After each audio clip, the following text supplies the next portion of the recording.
Après les performances réalisées en 2022 par le ministère des Finances à travers les régies financières, place aux priorités 2023 pour rééditer les exploits en termes de mobilisation des recettes en redoublant plus d'efforts. Le chef du gouvernement, l'argentier national et le responsable des régies financières entendent optimiser la mobilisation des recettes pour atteindre, voire dépasser les assignations de la loi de finances 2023 par la signature de contrats de performance. Maximisation des recettes de l'État, la DGRAD a signé 2 protocoles d'accord. L'un avec le service d'assiette de la province du Kasaï oriental, l'autre avec l'INPP pour un renforcement de capacité du personnel de la cadette des régies financières pour une mobilisation plus accrue des recettes de l'État.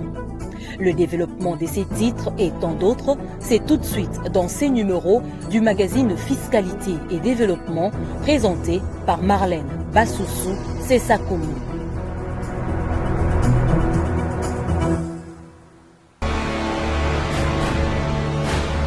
Agence Galaxy Media, la passion de développer la RDC. Bienvenue à cette nouvelle édition du magazine Fiscalité et Développement en trait d'union entre les contribuables que nous sommes et l'État congolais à travers les régies financières, si et seulement si nous payons nos impôts, droits, taxes et redevances dans les délais échus. Réunion de la troïka politique à la Banque centrale du Congo, les responsables de ces cadres de concertation réunissant le ministère du Budget et des Finances et la Banque centrale du Congo BCC ont échangé jeudi 16 mars 2023 sur le moyen devant conduire à une bonne stabilité macroéconomique du pays. Au cours de cette rencontre, 8 points ont été à l'ordre du jour, notamment la situation du marché des change et celui des biens et services. Les détails dans ce reportage signé Presque Sekana Armen Gouma. Présidé par le ministre des Finances, en présence du vice-ministre du Budget et le gouverneur de la Banque centrale du Congo, ces cadres de concertation a permis de faire le tour d'horizon de la situation économique du pays et le suivi des engagements pris par le gouvernement congolais avec les partenaires extérieurs, dont le Fonds monétaire international FMI. Les taux d'échange étant un indicateur principal pour la stabilité du cadre macroéconomique, la Banque centrale du Congo a expliqué qu'elle continue à avoir un bon développement du marché du taux de change, mais aussi, sur base des indicateurs qu'elle utilise, le cadre macroéconomique est globalement stable. La Banque centrale a informé la Troïka que nous continuons à avoir un bon développement sur le marché du taux de change. À la date d'aujourd'hui, sur le marché parallèle, le taux vendeur est à 2306,8. Rappelez-vous qu'il y a quelques jours, il était à 2350. Donc nous remarquons que aussi bien le 14 que le 15 que le 16, il y a eu un certain répit au niveau du taux de change. Et ça a été observé au niveau du marché parallèle, mais aussi au niveau du marché interbancaire, où on constate que à la date d'aujourd'hui, le taux de change est à 2077,8. Et ça consacre aussi une légère appréciation par rapport au taux observé hier. Et nous avons aussi informé la Troïka qu'au niveau de l'inflation, en utilisant les données fournies par l'Institut national de la statistique, nous constatons qu'il y a un ralentissement. C'est-à-dire que lorsque nous regardons l'augmentation de l'inflation, nous voyons que les taux d'augmentation sont plus faibles. C'est ce qu'on appelle une décélération dans la formation des prix, qui sont tous des éléments qui poussent à conclure que, sur base des indicateurs que la Banque centrale utilise, le cadre macroéconomique est globalement stable. Au cours de cette réunion de la troïka politique, le gouverneur de la Banque centrale du Congo a affirmé que son institution se tient toujours prête pour utiliser les instruments à sa disposition du point de vue de la gestion de la liquidité dans les systèmes, mais aussi du point de vue de la disponibilité des devises sur le marché des changes, de façon à ce qu'il n'y ait pas trop de fluctuations sur le marché des changes et que ces fluctuations n'affectent pas le prix.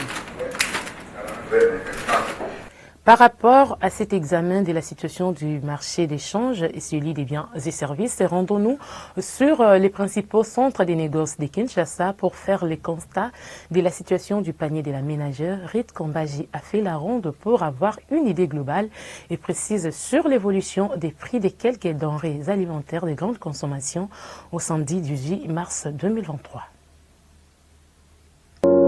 Ces tours d'horizon de prix des denrées alimentaires de grande consommation sur les différents grands marchés de la capitale du Congo démocratique s'ouvrent avec le cotis viande de 10 kilos dont le coût d'un carton est resté stable d'une semaine à une autre.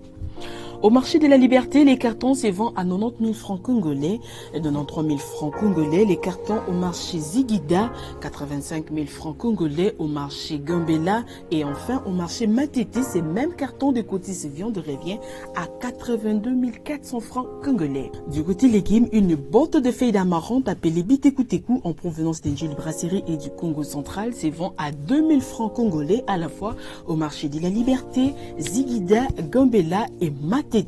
Concernant les produits secs, sachez que le prix d'un sac de 100 kg de maïs graines se vend à 170 000 francs congolais à la fois au marché de la Liberté et Zigida, 180 000 francs congolais au marché Gambela et au marché Matete. Ces mêmes sacs se vendent à 160 000 francs congolais. Au sujet des colos de farine des manioc en provenance des provinces du Kwilu et Congo central, cette mesure coûte 2 000 francs congolais à la fois au marché de la Liberté, Zigida, Gambela et Matete. Bouclons ces tours d'horizon de prix des denrées alimentaires de grande consommation avec la banane, dont une grappe de 5 pièces coûte 2 000 francs congolais au marché de la Liberté, Zigida, Gambela et Matete. En croire les marchands de trouver sur le lieu, la situation sur le marché d'échange influence le prix des denrées alimentaires des grandes consommations sur le marché des biens et services. Présentation des performances 2022 et priorités 2023 du ministère des Finances. En tout cas, c'est le Premier ministre Jean-Michel Samalu Konde qui a présidé la cérémonie en présence de l'Argentine nationale Nicolas Kazadi et des directeurs généraux des 3 régies financières, la Direction générale des impôts DGI, la Direction générale des douanes et axes DGDA et la Direction générale de recettes administratives, judiciaires, domaniales et des participations de Gérard. C'était mardi 14 mars 2023 à Rotana dans la commune de la Gombe, nous dit Ruben Mayoni dans ses reportages rendus par Naomi Makwela et Tsunenaki. Plus de 3 853 milliards de francs congolais mobilisés par la DGDA, soit un taux d'exécution de 84,41%. Plus de 3 107 milliards mobilisés par la DGRAD avec un taux de réalisation de 105,85%. Et plus de 11 470 milliards de nos francs par la DGI pour un taux d'exécution de 158,3%. Ces chiffres, mais ces performances réalisées en 2022 par le ministère des Finances à travers les régies financières n'ont pas laissé indifférent le Premier ministre Jean-Michel Samalu Konde qui, lors d'une cérémonie organisée par le ministère des Finances, a salué ces prouesses historiques en toile de fond, une mobilisation de recettes plus accrue et mise en œuvre des réformes. Le directeur général des impôts, Barnabé Mwakadi Mwamba, a appelé la population à payer correctement ses impôts en vue de donner au gouvernement les moyens de réaliser son programme de développement. Les assignations de 13 000 milliards, nous, DGI, nous sommes capables à les atteindre, voire les dépasser.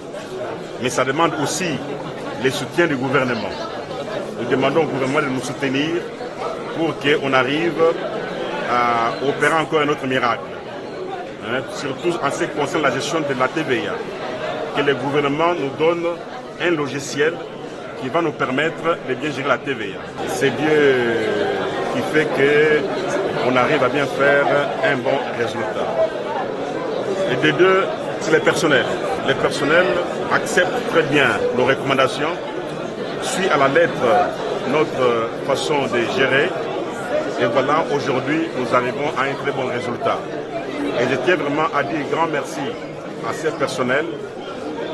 Grâce à lui, je viens parler des personnels de la DGI, grâce à lui, nous sommes arrivés à ces bons résultats.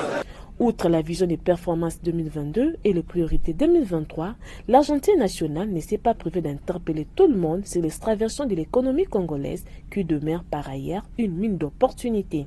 Je sais qu'il y a beaucoup de soucis les gens se demandent, mais comment expliquer qu'il y ait accroissement des réserves alors que le taux de change se déprécie?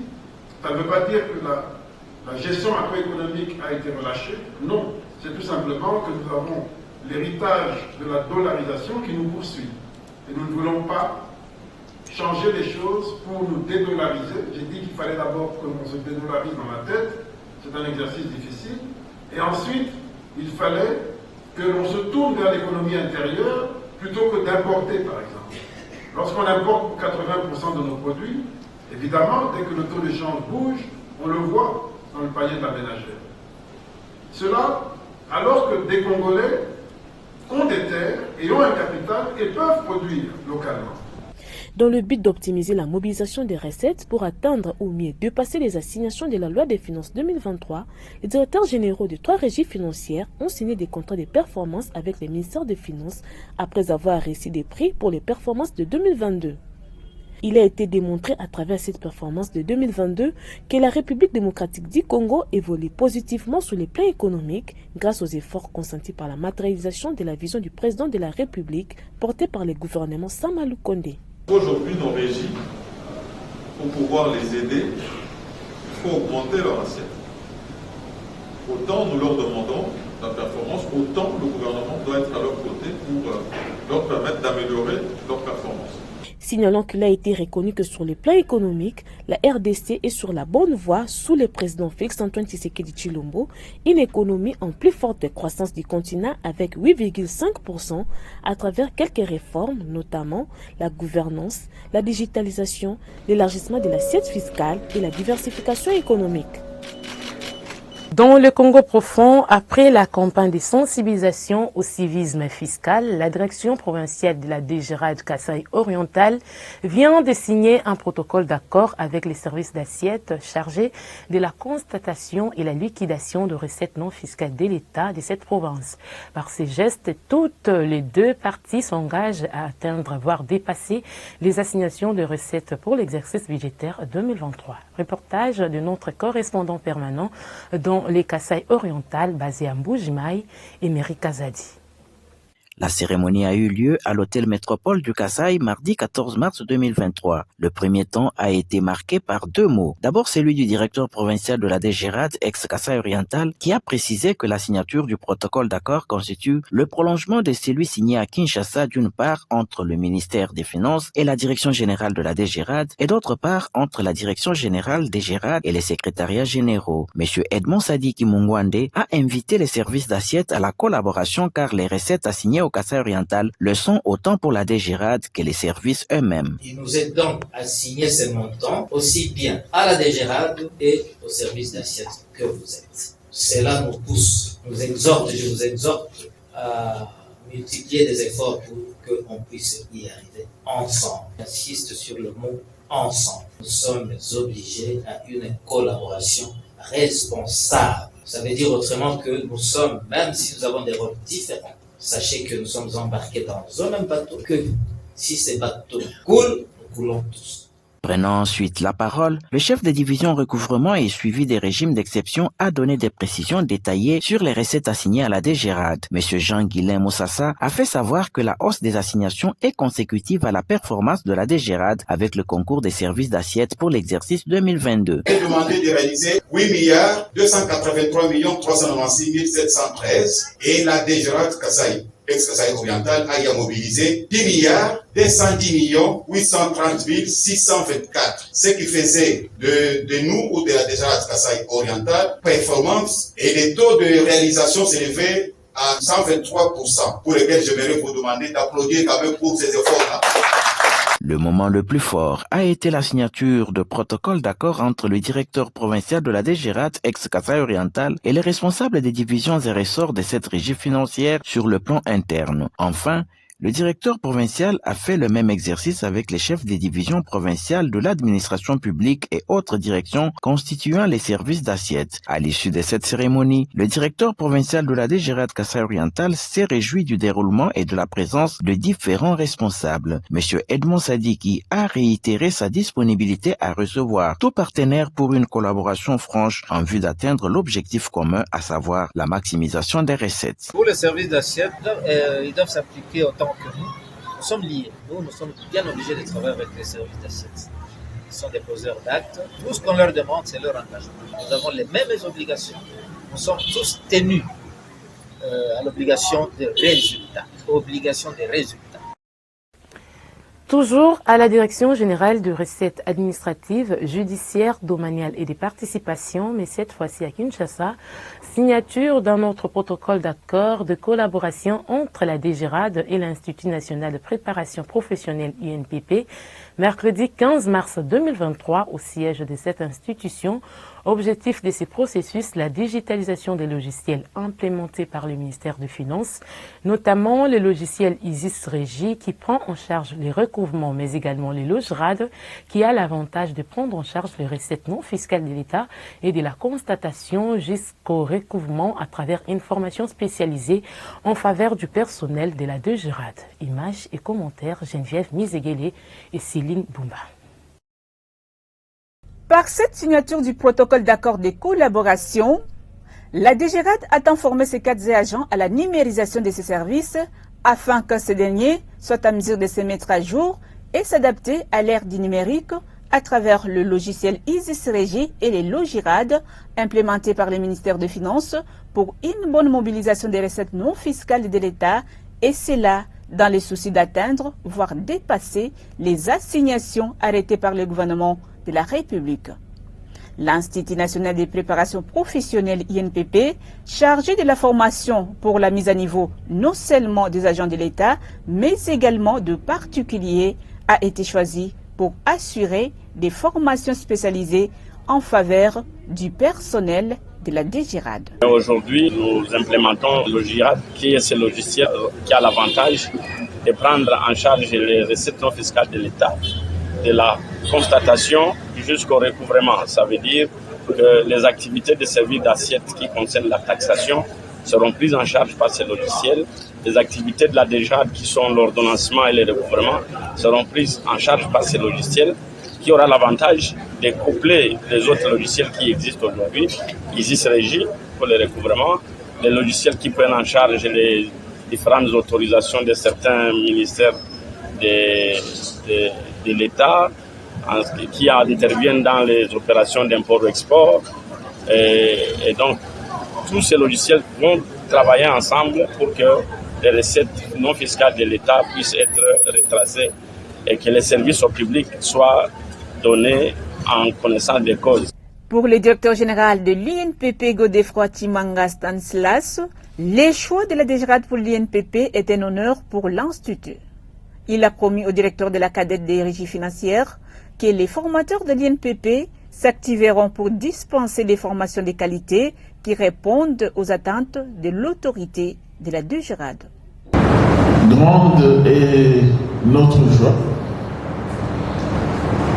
de conclure en ce jour cet accord de collaboration avec un des principaux services de notre État, la DGRAD, dans la vision et les objectifs du gouvernement, a pensé que la numérisation était une grande richesse.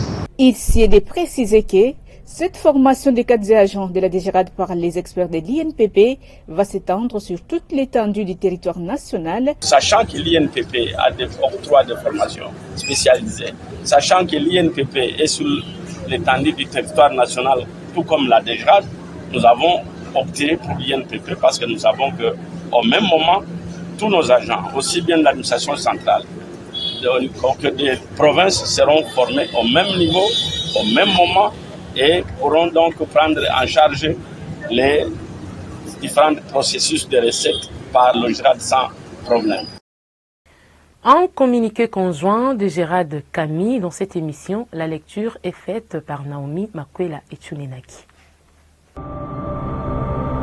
La Direction générale des recettes administratives, judiciaires, domaniales et de participation de Gérard en sigle et la Direction générale du cadastre minier Camille en sigle informent les titulaires des droits miniers et ou des carrières que les notes des débits et de perception relatives aux droits superficiels annuels par carré pour l'exercice 2023 sont disponibles au guichet du Camille, situé à Kinshasa, au croisement des avenues Polo Maurice et Kasavubu, dans la commune de la Gombe. À Lubumbashi, avenue industrielle numéro 12, immeuble G-Camille, ex-Philips, commune de Kapemba. À Bukavu, avenue Patrice Emery Lumumba, bâtiment musée géologique, commune d'Ibanda. À Kisangani, boulevard du 30 juin, rond-point Canon, commune de Makiso. Et enfin à Kindu, avenue du 4 janvier, numéro 344, commune de Kasuku. Par conséquent, tous les titulaires sont invités à les retirer en vue de procéder au paiement des dits droits au plus tard le 31 mars 2023, conformément aux dispositions légales et réglementaires.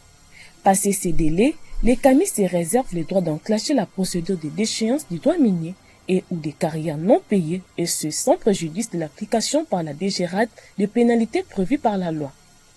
Par ailleurs, concernant les assujettis non en règle de paiement des dits droits envers les trésors publics pour l'exercice antérieur, il sera organisé un contrôle en vue de constater leur défaillance et d'en tirer toutes les conséquences conformément aux textes légaux et réglementaires.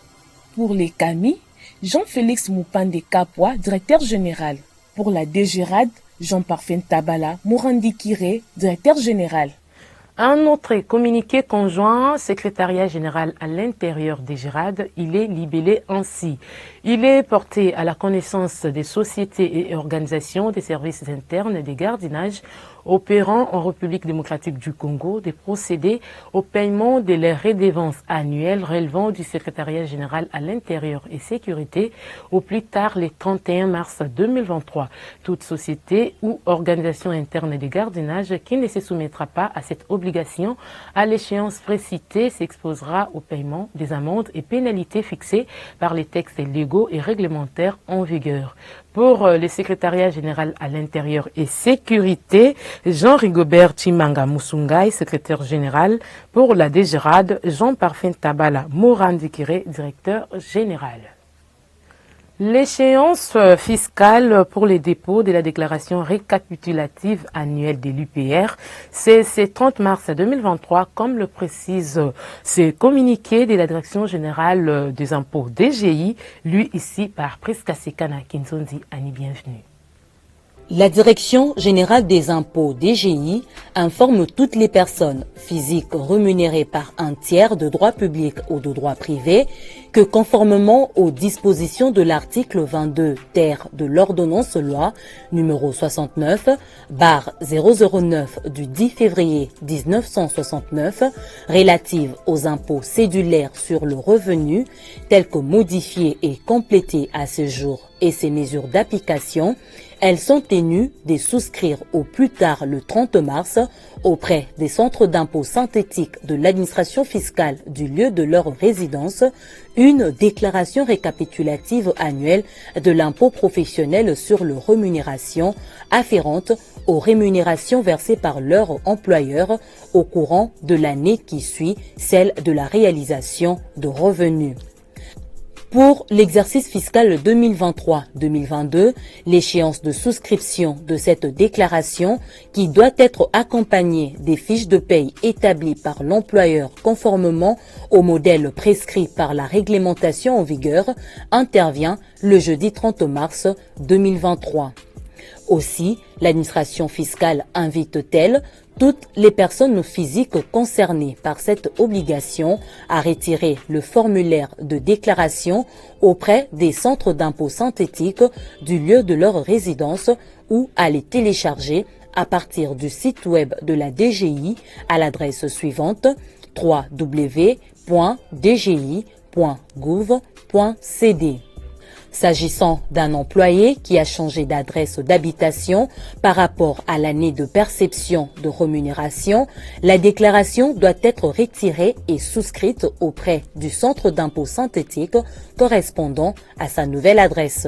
La déclaration récapitulative annuelle de l'IPER doit être souscrite soit sur support papier, soit par voie électronique à travers la plateforme i-impôt employé, même en cas de non-paiement, des paiements partiels ou des retards de paiement de rémunération. En cas de non-respect de cette obligation, il sera appliqué à l'employé défaillant une amende conformément à la législation fiscale en vigueur. C'est un communiqué signé pour le directeur général en congé, Kabwa Kaloumé Henri Maurice, directeur général adjoint de la DGI.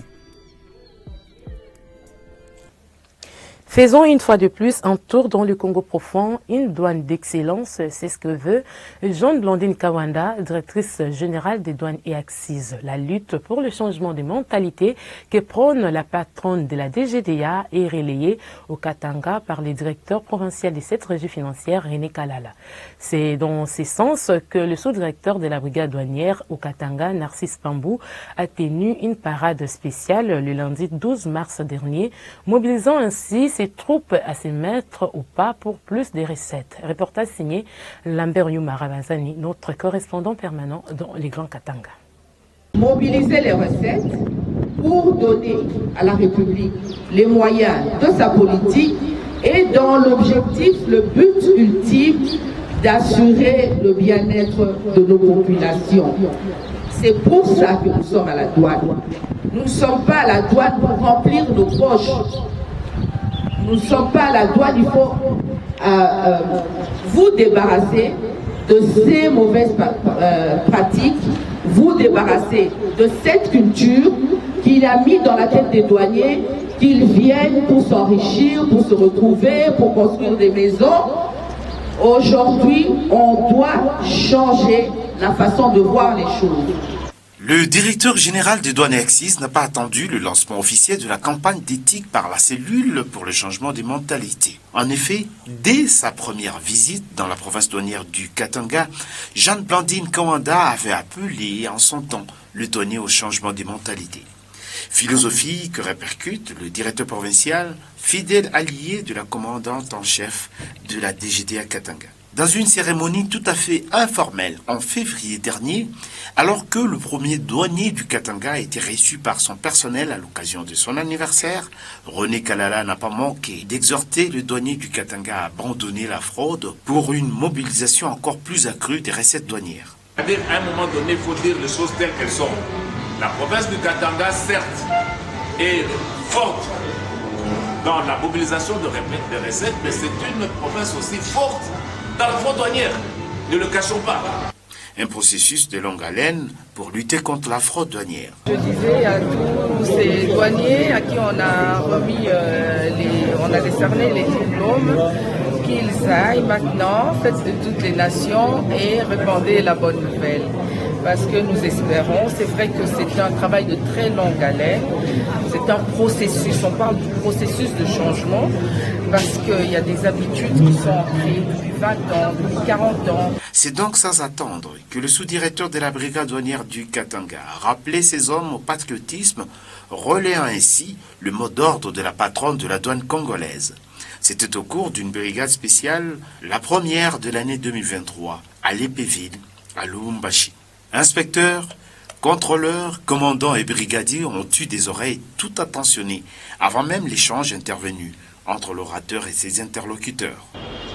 On vient de sortir d'une formation.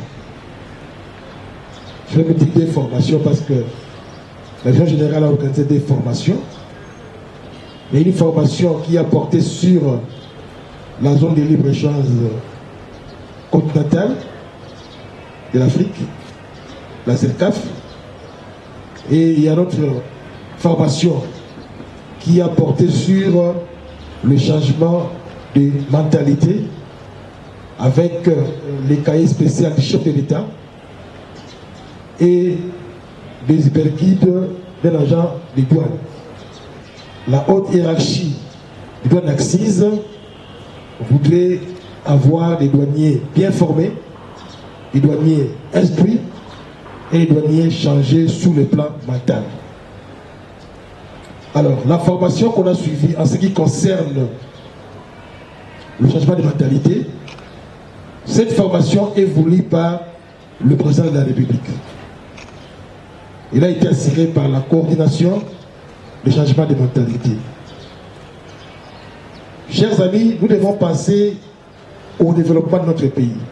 Vous constituez un filtre, mais ce n'est pas un filtre pour tracasser.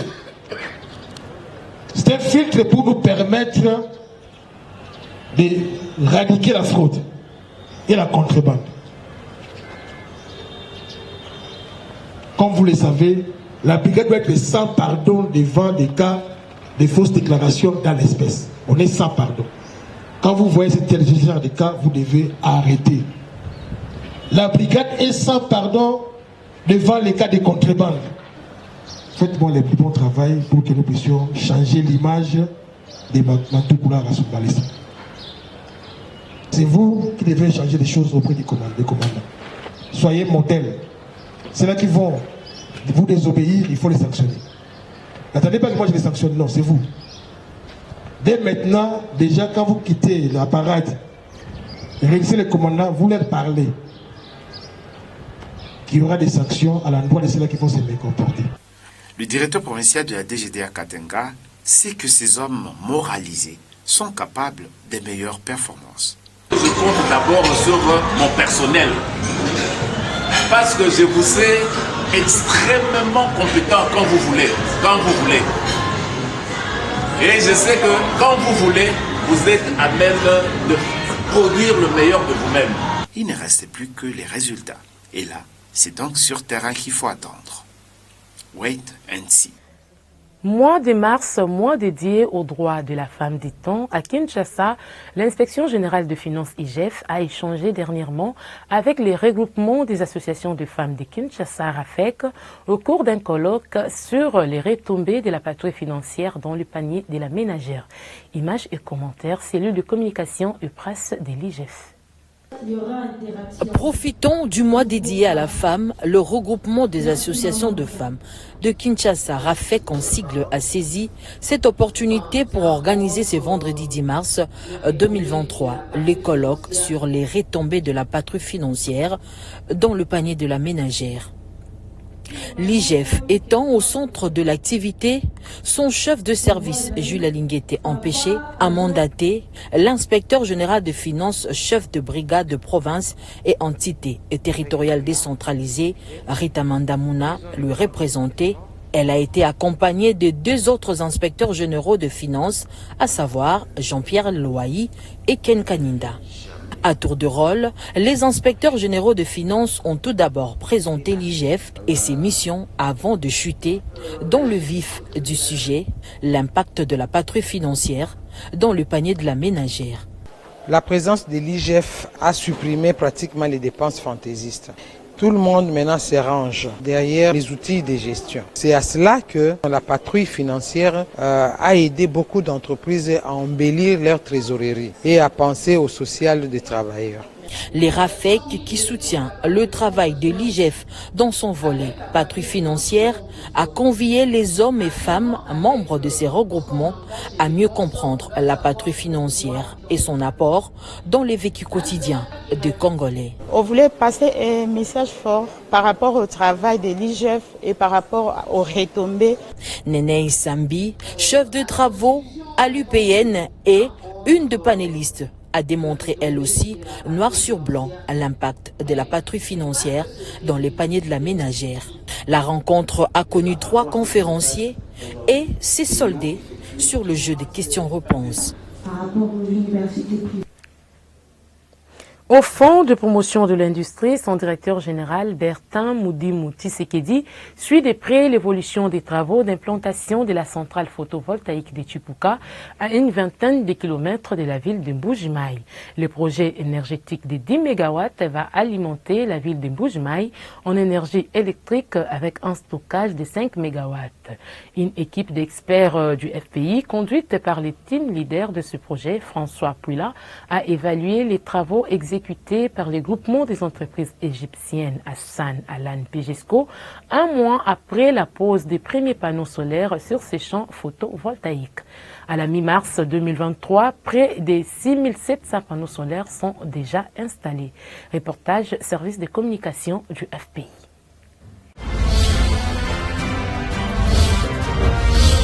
Fonds de promotion de l'industrie. Votre partenaire privilégié pour la réussite de vos projets. Nous étions là le 10 février 2023 lorsque les premiers panneaux solaires étaient posés sur ces champs photovoltaïques et un mois après, aujourd'hui, nous voici encore de retour sur les lieux pour constater l'évolution des travaux. Cette descente sur le terrain a été voulue par le management du Fonds de promotion de l'industrie FPI, conduit de main de maître par le directeur général Bertin Moudimou Tshisekedi, qui suit de près l'évolution des travaux relatifs à l'implantation de la centrale photovoltaïque de Chipuka, un projet qui s'inscrit dans le cadre du programme présidentiel.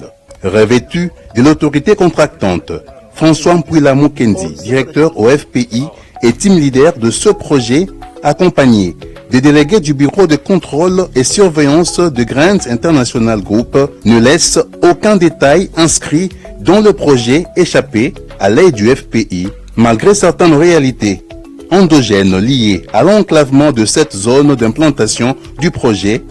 On connaît à ce jour une avancée très significative dans la mise en œuvre de ce projet énergétique devant produire 10 MW pour alimenter la ville de Mbuji-Mayi en énergie électrique la journée, avec une possibilité de produire 5 MW la nuit. Comme vous pouvez le voir dans ces images, la plateforme est déjà revêtue par ces 255 tables réparties en deux blocs, soit 129 tables dans le bloc gauche et 126 tables dans le bloc droit.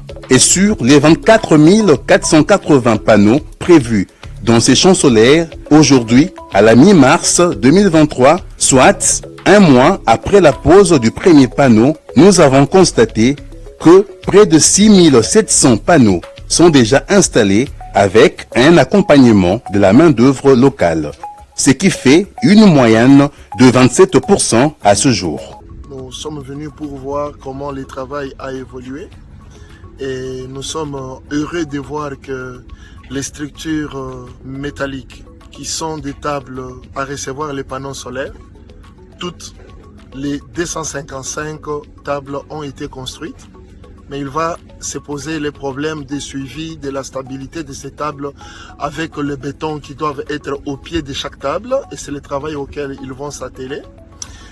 En ce qui concerne la pose de panneaux, nous sommes aujourd'hui à 23 tables x 3, ce qui fait 69 tables déjà construites. L'effort est considérable, mais nous leur demandons de faire un peu plus pour que nous puissions arriver à avancer significativement dans ces travaux. Nous tenons à les féliciter pour la vitesse des croisières qu'ils ont pris dans les travaux.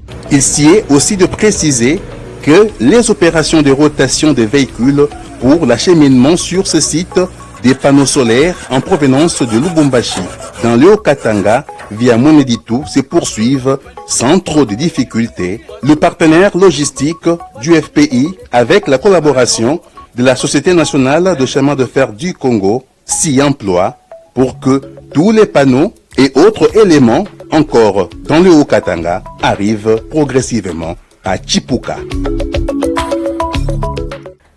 Toujours au FPI et au Kasaï oriental, démarré le 20 février dernier les travaux de grosses œuvres pour la construction de la route nationale numéro 1 Mbuji-Mayi-Kananga, exécutée par le groupe égyptien Samcrit, financé par le FPI, ont pris une vitesse de croisière par les traçages et les nivellements de la route à la grande satisfaction de la population.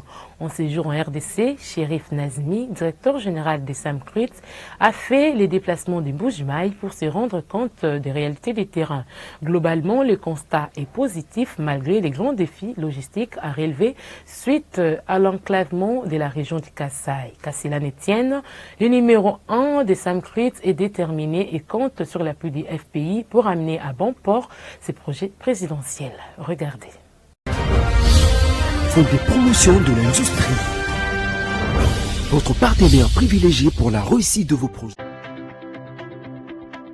En séjour en République démocratique du Congo et plus précisément dans la ville de Mbuji-Mayi, Chérif Nazmi, le directeur général de l'entreprise égyptienne Samcrit, qui exécute les travaux des constructions et des modernisations du tronçon des 188 km sur la route nationale numéro 1 reliant les villes de Mbuji-Mayi et Kananga, s'est tout d'abord enquis de l'évolution de travaux des grosses œuvres débutées le 20 février 2023.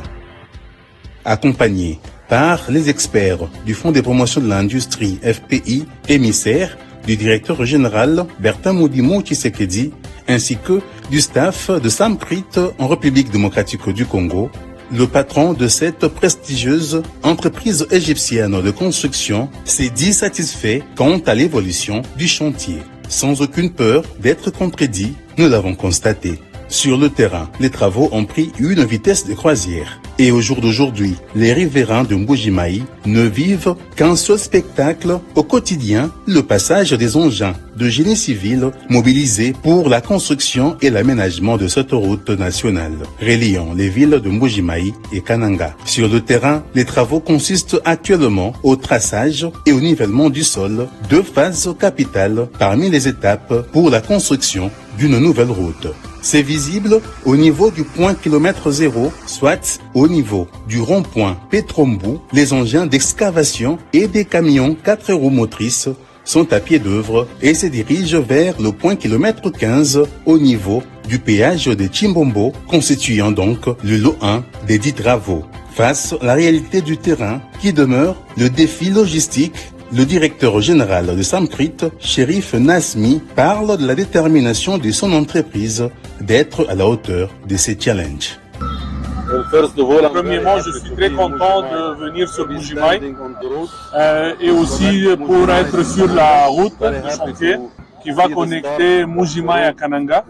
Je suis très content pour voir le commencement de travail et tous les engins qui sont en train de travailler. Le problème actuel, c'est les logistiques.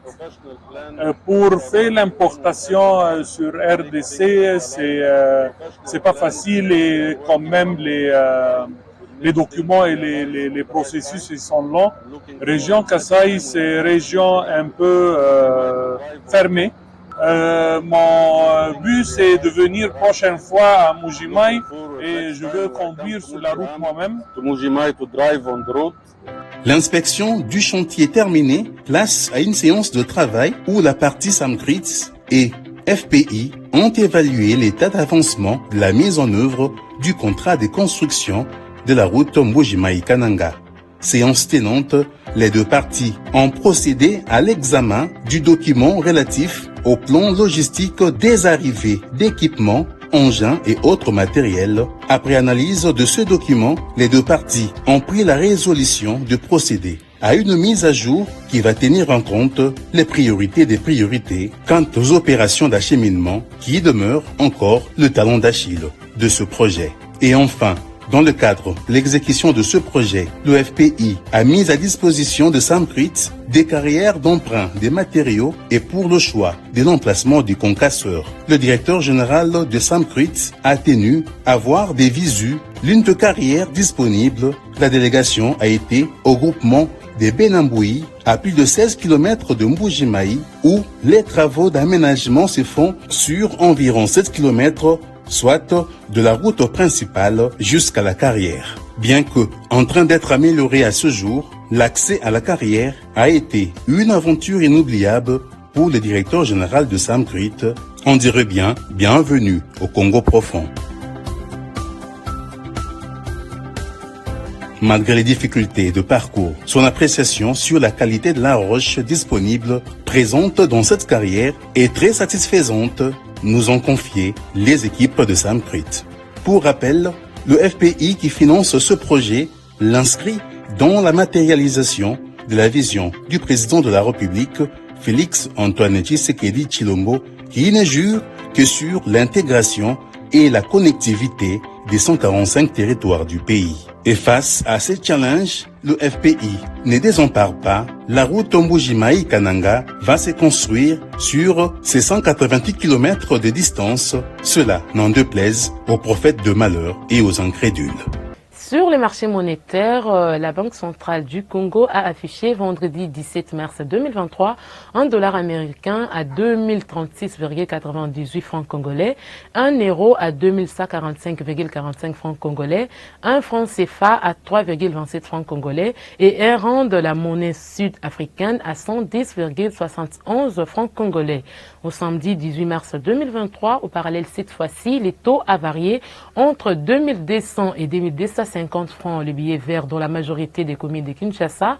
À l'aéroport international d'Ndjili, la devise américaine s'échangeait à 2000 francs congolais, 2200 francs dans plusieurs supermarchés de Kinshasa, 2300 francs congolais. Les taux sur l'avenue Lukusa, chez Mère Double, dans la commune de la Gombe, 2000 francs congolais, c'est les taux observés à Lissala, dans la province de la Mongala, 2100 francs congolais à Kikwit, dans la province du Kwilu, 2200 francs congolais, les dollars à Isiro, dans la province de Haut-Touélé, même taux observé à Mbandaka, dans la province de l'Équateur, 2300 francs congolais, les dollars à Isangi, dans la province de la Tchopo. Enfin, le pic du taux de change à l'intérieur du pays, parmi les provinces contactées, a été observé ce week-end à Mbujimai, dans la province du Kasaï oriental, où un dollar américain a valu 2350 francs congolais.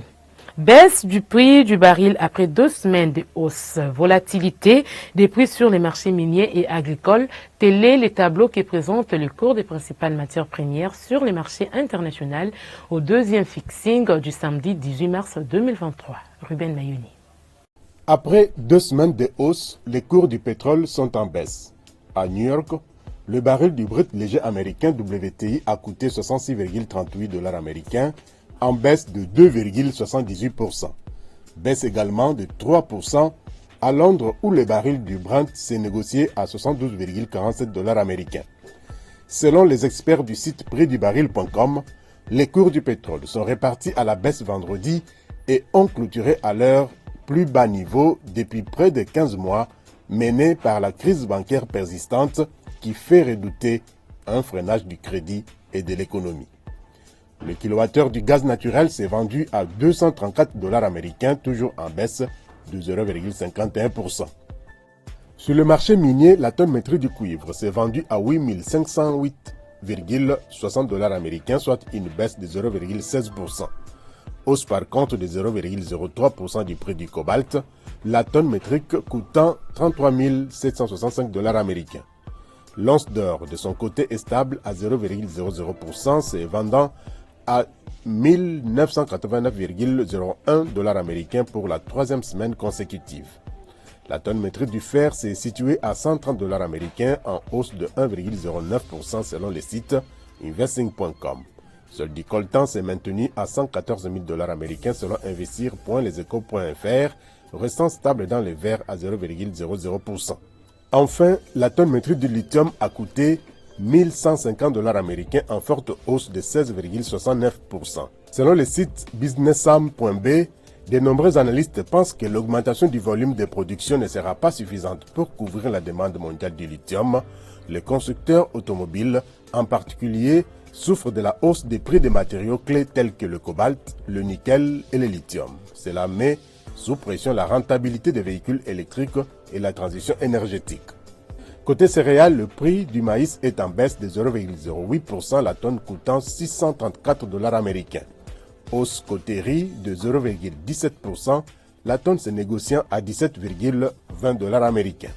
La tonne du blé s'est vendue à 711 $ américains, soit une hausse de 0,18%. Pour les autres produits agricoles, la tonne du café a coûté 177 $ américains, soit une forte hausse de 41,68%. Celle du cacao s'est vendue à 2738 $ américains, en forte hausse également de 18,12%. Enfin, la tonne du coton s'est négociée à 78 $ américains, soit une forte baisse de 24,15%. Page noire dans ces magazines, né en 1937 et décédée en 2023 à l'âge de 86 ans, Bernadette Makila Apendol Kawanda, mère biologique du directeur général des douanes et accises de GDA, Jeanne Blandine Kawanda Waluom, a été conduite à sa dernière demeure ce dimanche 19 mars 2023 au cimetière de la Gombe à Kinshasa. Bien avant son inhumation, des hommages dignes lui ont été rendus.